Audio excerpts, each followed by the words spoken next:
બધા મજામાં જશે. સ્વાગત છે તમારું અમારી ચેનલ અર્થમાં. જય સોમનાથ, જય દ્વારકાધીશ બધાને. અને આજે આપણે બનાવવાના છે તે છે આપણે ચિપ્સ બનાવવાના છે. તે આપણે ઘઉંના લોટની ચિપ્સ બનાવવાના. તમે બટેટાની ચિપ્સ ખાધી હશે, કેળાની ચિપ્સ ખાધી હશે, પણ તમે બટેટાની ચિપ્સ છે તમે જે રીતની ખાવશો તેના કરતાં પણ આ છે ઘઉંની ચિપ્સ છે તે બહુ સારી બને છે અને બાળકોને તમે નાસ્તામાં પણ લઈ જઈ શકે છે. અને તે છે તો આપણે 3 થી 4 મહિના સુધી બધાને સ્ટોર કરીને રાખી શકો છો. તે પણ તેનો સ્મેલ છે તો તેવો જ આવે છે જે આપણે તાજી બનાવીને ખાતા હોય તેવી જ આવે છે. એટલા માટે તમે ચોક્કસ એક વખત ટ્રાય કરજો. અને અમારી ચેનલમાં નવા હોય તો લાઈક, શેર અને સબસ્ક્રાઈબ કરી દેજો અને કોમેન્ટમાં બતાવજો તમને આ વિડીયો કેવો લાગે છે તે. આજે આપણે ઘઉંના લોટની ચિપ્સ બનાવવાના છે તો કઈ રીતના બનાવી તેવું તમને બતાવું. તેના માટે થઈને અહીં મેં ઘઉંનો લોટ લીધો છે, ઝીણો જે આપણે રોટલી હોય છે તે. પછી મેં જીરું લીધું છે, અહીં નમક લીધું છે અને તેલ લીધું છે. આ એટલી વસ્તુ આપણે જોઈએ છે. અને તેનો આપણે પહેલાં તો આપણે લોટ બાંધવાનો છે તે કઈ રીતના બાંધવો તે હું તમને બતાવવાની. આપણે તેની અંદર આપણે પહેલાં તો લોટ બાંધવાનો છે એટલે ઘઉંનો લોટ નાખી દઈએ. આ રીતે ઝીણો લોટ આપણે જે રોટલીમાં યુઝ કરીએ છીએ તે લોટ લીધો છે. હવે આપણે છે તેની અંદર સ્વાદ મુજબ આપણે છે તે જીરું નાખવાનું છે. કેમ કે તમે જો કે જીરું છે તમે નાખો તો પણ ચાલે, ન નાખો તો પણ ચાલે. અહીં મેં જીરું નાખી દીધું છે. અને જીરું નાખ્યા બાદ તેની અંદર આપણે સ્વાદ મુજબ નમક નાખવાનું છે. તમે મીઠું ખાતા હોય તે મુજબ તમે નમક નાખી શકો છો. અને નમક નાખ્યા બાદ તેની અંદર આપણે તેલનું મૂળ આપવાનું છે. આ રીતે તેલનું મૂળ આપીએ એટલે આપણી છે તે સરસ મસાલો બને છે. એટલા માટે થઈને હવે તેલનું મૂળ આપવું જોઈએ. હવે તેને સારી રીતે મિક્સ કરી દઈએ. હવે આપણે તેની અંદર આપણે પાણી નાખીએ ને તેનો આપણે લોટ બાંધવાનો છે. કે લોટ છે તે આપણે બહુ ઢીલો નથી બાંધવાનો, બહુ કઠણ નથી બાંધવાનો. આપણો લોટ છે તે મીડિયમ જ બાંધવાનો છે. જેથી કરીને આપણી ચિપ્સ છે તે સારી બને. એટલા માટે તમે બટેટાની ચિપ્સ તો તમે ખાધી જ હશે, પરંતુ તમે આ રીતના તમે ઘઉંના લોટની ચિપ્સ છે તમે ક્યારેય નહીં ખાધી હોય. એટલા માટે તમે ચોક્કસ એક વખત ટ્રાય કરજો ઘઉંના લોટની ચિપ્સ બનાવીને. અને બાળકોને પણ ભાવશે આ ઘઉંના લોટની ચિપ્સ. એ આપણી છે આ ચિપ્સ બને છે. અને આપણો લોટ છે તે મીડિયમ જ બાંધવાનો છે. ઢીલો બંધાઈ જાય તો પણ ચિપ્સ છે તે સારી ન બને. અને જો કઠણ બંધાય તો પણ તેની ચિપ્સ છે તે સારી નથી બનતી. એટલા માટે થઈને લોટ બાંધવામાં ખાસ ધ્યાન રાખવું જોઈએ. જેથી કરીને છે આપણી ચિપ્સ છે તે એકદમ સારી બને. એટલા માટે થઈને હવે આપણે તેની અંદર આપણે તેલ નાખી દેવાનું છે આ રીતે.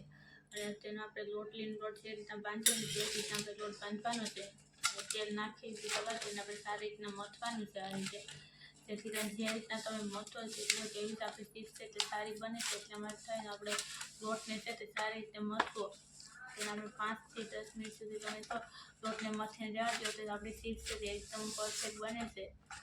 લોટને આપણે છે તે 2 થી 3 મિનિટ માટે આપણે મથવો જોઈએ. જેથી કરીને છે આપણી ચિપ્સ છે તે બજારમાં મળે તેવી જ આપણી ચિપ્સ બને છે.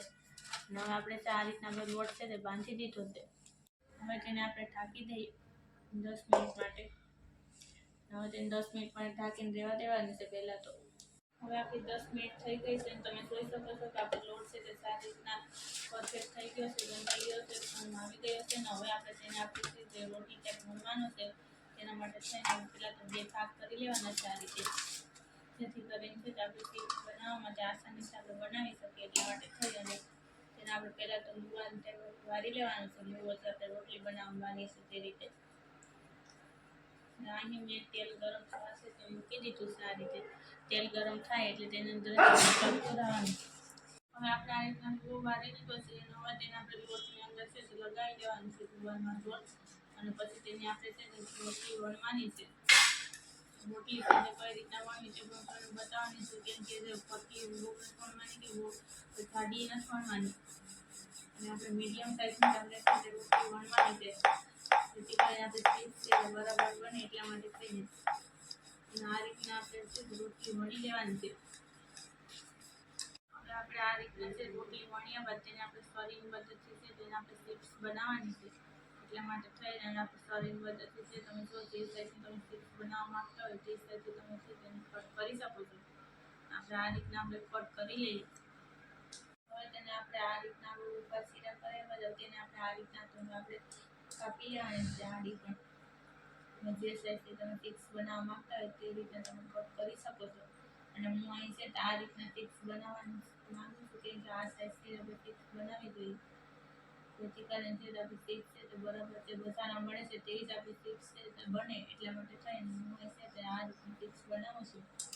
હવે આપણે છે તે તેલ ગરમ થવા મૂકી દીધું છે. તેલ ગરમ થાય એટલે તેની અંદર છે આપણે ચિપ્સ નાખવાની છે. હવે આપણે તેની અંદર તેલ ગરમ થઈ ગયું છે ને હવે તેની અંદર આપણે ચિપ્સ નાખી દેવાની છે, આપણે બનાવીને નાખી દીધી અને આપણે નોખી નાખવાની છે એક એક, જેથી કરીને છે જે આપણે ફેંકી ના થાય અને જે આપણે મસાલો મળે છે તેવી ચિપ્સ બને છે અને બાળકોને પણ ભાવે છે અને બાળકોને નાસ્તામાં પણ લઈ જઈ શકે છે સ્કૂલે, તેવી આપણી ચિપ્સ બને છે. અને આ છે કોઈ પણ પ્રકારની હાનિકારક નથી બનતી અને સાથે તાજી તમે બનાવી શકો છો 5 મિનિટની અંદર જે આપણી ચિપ્સ છે બની જાય છે. હવે આપણે તેને છે આપણે હલાવી નાખવાની છે, કેમ કે તેલ છે તે થોડું ગરમ થઈ જાય છે આપણી જે ચિપ્સ છે તે લાલ થઈ જાય છે, તે ધ્યાન રાખવું અને તેને આપણે હલાવતું રહેવું જેથી કરીને ચિપ્સ છે તે સરસ રીતે છે તે આપણે ચડી જાય.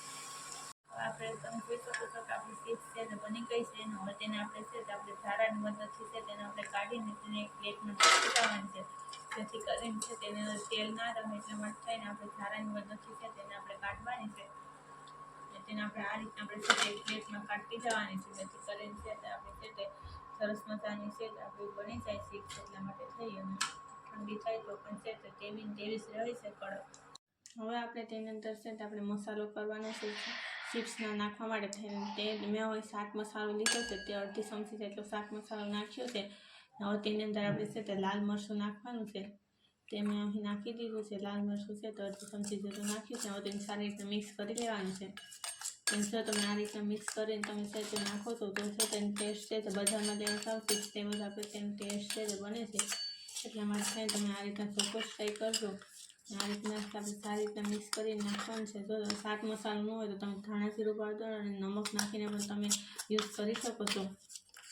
હવે આપણે તેની અંદર છે હવે આપણે ચિપ્સની અંદર શાક મસાલો આપણે જે બનાવીએ છીએ તે આપણે છાંટી દેવાનો છે, કેમ કે આ મસાલો આપણે છે તે તાજી હોય છે ત્યારે જ આપણે છાંટવાનું, તળી લીધી હોય છે ત્યારે.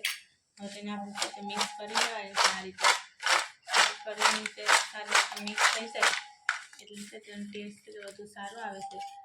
એટલા માટે ઉપર નીચે કરીને તેની અંદર છે તો આપણે નાખી દેવાનું છે બધી મસાલો ને તેને આપણે સારી રીતે મિક્સ કરી લેવાનું છે. તમે આને છે તો તે અઠવાડિયું 15 દિવસ સુધી તમે તેને સ્ટોર કરીને રાખી શકો છો તો પણ છે તે તેવી જ રહે છે જે આપણે પહેલાંથી તાજી આપણે બનાવી હોય તેવી જ.